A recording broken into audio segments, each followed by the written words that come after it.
vice-presidente, né, licenciado da subseção da OAB Paranoá, né, o advogado Valdir Miranda, deputado federal. Seja bem-vindo, Valdir Miranda. Muito obrigado. Então, a doutora Nádia manda bem aí com regularização fundiária, e o senador Hélio José, semana passada, ele falou, né, ele foi categórico em confirmar uma informação que todo mundo já tem, que essas 60 e tantas mil escrituras que o governador do Distrito Federal, Rodrigo Hollenberg, anuncia que está entregando, aí que está regularizando. Cara, o Hollenberg é cara de pau, né? Que ele, o segundo senador Hélio José, essas escrituras não têm o valor jurídico enquanto escrituras, né? Foi o que ele colocou aqui pra gente. É isso mesmo? Vamos pegar aqui o doutor Valdir, que ele também atua nesse segmento da regularização fundiária, né? Perfeito. A minha experiência maior na área de advocacia, nesses últimos 20, 30 anos, tem sido exatamente na questão da regularização fundiária. Olha aí. Eu fui advogado ainda de alguns condomínios, mas posso elencar aqui o Vide de Montagne, o Privé Lago Norte 2, o Minichac do Lago Sul, eu fiquei 11 anos, alguns condomínios de volume expressivo de moradores e de titulares de direito. Então, assim, na verdade, se enfocou há pouco que os condomínios, eles representam cerca de 50% da população. Eu vou confirmar, em verdade é isso mesmo.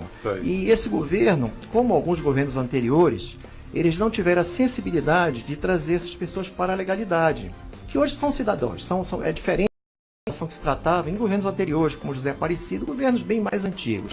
Então hoje o morador de condomínio, morador de parcelamento dito irregular, ele tem resgatado a sua cidadania, ele não é tratado como um malfeitor como era no passado.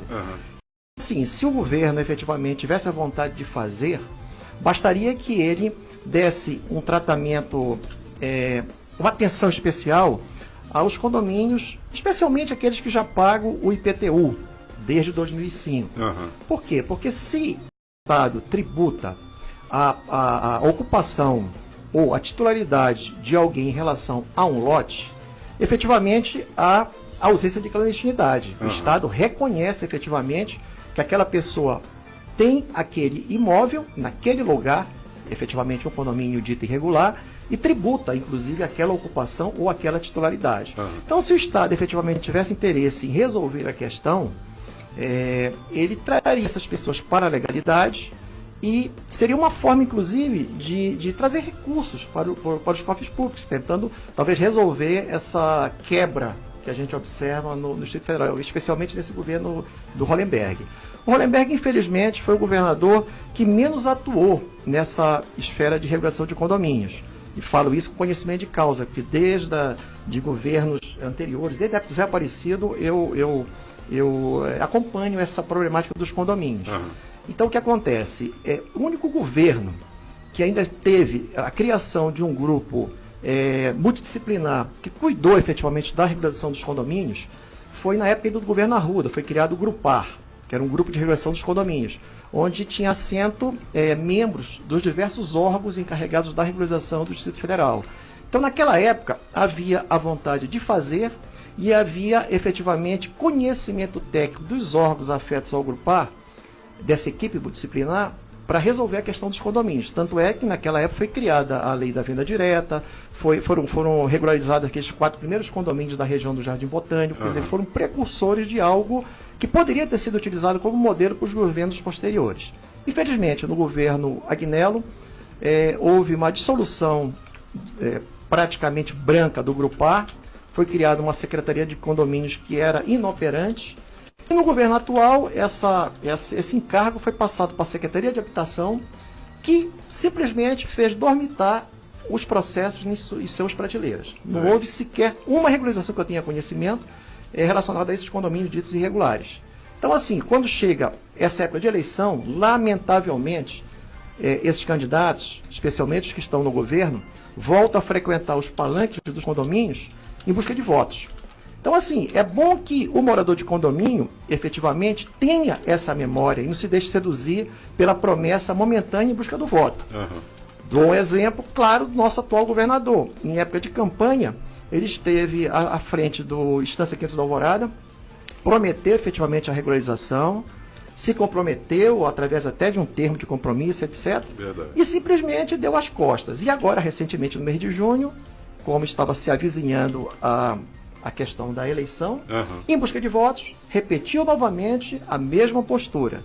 Então, assim, é bom que nessas eleições, efetivamente, o eleitor separe o joio do trigo e saiba efetivamente votar naquelas pessoas que estão comprometidas com os interesses pela moradia, principalmente na questão afeta a esses condomínios. Como eu falei inicialmente, representam cerca de 50% da população atual do Distrito Federal. Bom, a regularização, o que a pessoa que, digamos, mora numa área passível de regularização, ela precisa ter em mente hoje? O que ela precisa fazer? Bom, que já houve alguns processos que estão em encaminhamento, por exemplo, nos condomínios, né? Aí já deram um start do processo de cadastramento. Esse cadastramento também já foi questionado. Ele é importante. Houve quem defendesse que deve fazer, outros dizem que não devem fazer. Qual é a sua análise sobre essa?